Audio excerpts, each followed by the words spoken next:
Hi hello നമസ്കാരം. മറ്റൊരു വീഡിയോയിലേക്ക് എല്ലാവർക്കും സ്വാഗതം. അപ്പോൾ ഇന്നത്തെ നമ്മുടെ റെസിപ്പി ചക്ക എരിശ്ശേരി വെക്കുന്നതിൻ്റെയാണ് കേട്ടോ. അപ്പോൾ ഇവിടെ നമ്മുടെ വീട്ടിൽ എല്ലാവർക്കും ചക്ക എരിശ്ശേരി ഭയങ്കര ഇഷ്ടമാണ്.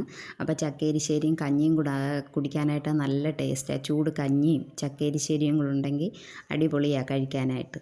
അപ്പോഴത്തേന് അതിനകത്ത് ഞാൻ കുറച്ച് ചക്ക എടുത്ത് ഇവിടെ വൃത്തിയാക്കാനായിട്ട് വെച്ചിട്ടുണ്ട്. ഇനി ഇതിൻ്റെ ചവണിയൊക്കെ കളഞ്ഞെടുക്കണം. അങ്ങനെ ചക്ക നന്നായിട്ട് വൃത്തിയാക്കി ചവണിയൊക്കെ കളഞ്ഞു.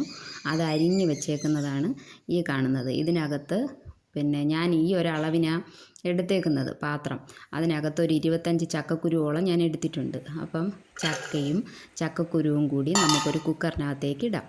അപ്പോൾ ചക്ക എരിശ്ശേരിക്ക് ചക്കക്കുരു ഇടുമ്പോൾ നല്ലൊരു ടേസ്റ്റാണ്. ചക്ക എരിശ്ശേരിക്ക് ചക്കക്കുരു നന്നായിട്ട് ചക്കക്കുരു ഇടുമ്പോഴാണ് അതിൻ്റെ ആ ഒരു ടേസ്റ്റ് വരുന്നത്.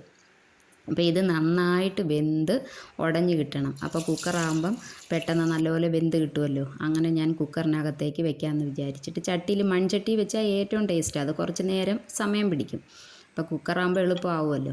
അപ്പോൾ അതിനകത്ത് ഇനി നമ്മൾ ഉപ്പ് ചേർക്കണം. ആവശ്യത്തിനുള്ള ചക്കയ്ക്കും ചക്കക്കുരുവിനുമൊക്കെ ആവശ്യത്തിനുള്ള ഉപ്പ് ചേർക്കണം. ഉപ്പ് ചേർത്ത് വേവിക്കുമ്പം അത് നന്നായിട്ട് ചക്കയ്ക്കകത്തും ചക്കക്കുരുവിനകത്തും ഒക്കെ ഉപ്പ് പിടിച്ച് നല്ല ടേസ്റ്റ് ആയിട്ട് കിട്ടും. അപ്പോൾ ഉപ്പ് ചേർക്കുവാണ്. അപ്പം അതിനകത്ത് ചക്ക മുങ്ങിക്കിടക്കാനുള്ള വെള്ളം ഒഴിച്ചിട്ടുണ്ട്. ഗ്യാസ് കത്തിച്ചു. ഇനി ഇതിലേക്ക് നമ്മൾ കുക്കർ അടച്ച് ഗ്യാസിലേക്ക് വെക്കുന്നു. അപ്പോൾ ഇനി ചക്ക അവിടെ ഇരുന്ന് വേകട്ടെ. ഒരു 4 വിസിലാകുമ്പോൾ ചക്ക എടുത്ത് നോക്കാം. അപ്പോൾ ഇനി നമുക്ക് ഇതിനകത്ത് ഒരു അരപ്പ് വേണം. അതിനു വേണ്ടി തേങ്ങ ഒരു 3 കൈപ്പിടി തേങ്ങ ഞാൻ എടുത്തിട്ടുണ്ട്. അതൊരു പാത്രത്തിലേക്ക് മാറ്റാം. ഇതിനകത്തേക്ക് ഒരു 6 പച്ചമുളക്. ഞങ്ങൾക്കിവിടെ എരിയൊക്കെ കുറച്ച് തോനെ കൂടുതൽ ആവശ്യം ഉള്ള കൂട്ടത്തിലാണ്. അപ്പം പിന്നെ 1 സ്പൂൺ ജീരകം ചേർത്തു. ഇനി ഒരു 1/4 സ്പൂൺ മഞ്ഞൾപ്പൊടി, ഒരു 20 വെളുത്തുള്ളി ചേർത്തു. ചക്കയ്ക്ക് വെളുത്തുള്ളിയും ജീരകമൊക്കെ നമ്മൾ തോനെയും ചേർക്കണം, കൂടുതൽ ചേർക്കണം. ഈ തോനെയും എന്ന് പറയുന്നത് ഇവിടെ നമ്മുടെ ഒരു സംസാര ശൈലി, അത് ചിലർക്ക് മനസ്സിലാവത്തില്ല കൂടുതൽ. അപ്പോൾ ചക്ക കുക്കർ വിസിലൊക്കെ അടിച്ചു. ഞാൻ തണുത്ത് കഴിഞ്ഞപ്പോൾ അത് തുറന്ന് നോക്കി. ചക്ക നന്നായിട്ട് വെന്ത് ഉടഞ്ഞ് കിട്ടിയിട്ടുണ്ട്. നമുക്ക് ഇതേ പരുവമായിരിക്കണം. അപ്പം ചതച്ച് കൊണ്ടുവന്ന അരപ്പ് ഞാൻ ഇതിലേക്ക് ചേർത്തു. ഇനി ഇത് അടുപ്പിൽ വെച്ച് ഒന്ന് തിളച്ച് കിട്ടണം. ഇത് ഞാൻ ചൂടുവെള്ളമാണ് ഇതിനകത്തേക്ക് ഒഴിക്കുന്നത്. ചൂടുവെള്ളം ഒഴിക്കണേ. ഇത് പിന്നെ കുരുമുളക് ചതച്ചതാണ്. ഒരു 1.5 സ്പൂൺ കുരുമുളക് ചതച്ചത് ഞാൻ ഇട്ടിട്ടുണ്ട്. കുരുമുളക് ചതച്ചത് ഇടുമ്പോൾ ഇതിനൊരു പ്രത്യേക ടേസ്റ്റാണ്. ഞാൻ ഉപ്പ് നോക്കിയപ്പം കുറച്ചുകൂടെ ഉപ്പ് കുറവായിരുന്നു. അങ്ങനെ ഞാൻ ഉപ്പ് കുറച്ചും കൂടി ഇട്ടു. ഇനി നമുക്ക് തേങ്ങ വറുത്തെടുക്കാം. ചക്ക എരിശ്ശേരിക്ക് നല്ലോണം തേങ്ങ വറുത്തിടണം.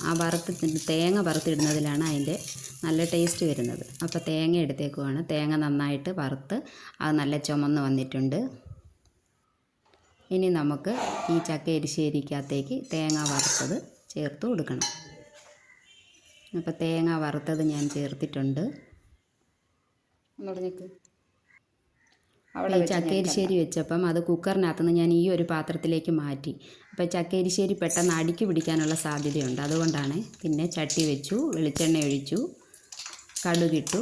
കടുക് പൊട്ടിത്തുടങ്ങുമ്പം നമുക്ക് ചെറിയുള്ളി ഇട്ട് കൊടുക്കാം.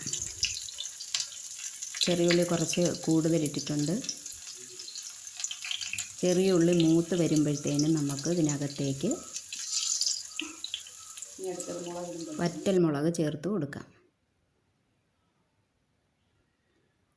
വറ്റൽമുളകൊക്കെ കുറച്ച് കൂടുതലിട്ടിട്ടുണ്ട്. കടുക് വറുക്കാൻ കടുകും ചുമന്നുള്ളിയും ഒക്കെ കുറച്ച് കൂടുതലിട്ടിട്ടുണ്ട്. പിന്നെ കറിവേപ്പില ചേർത്തു.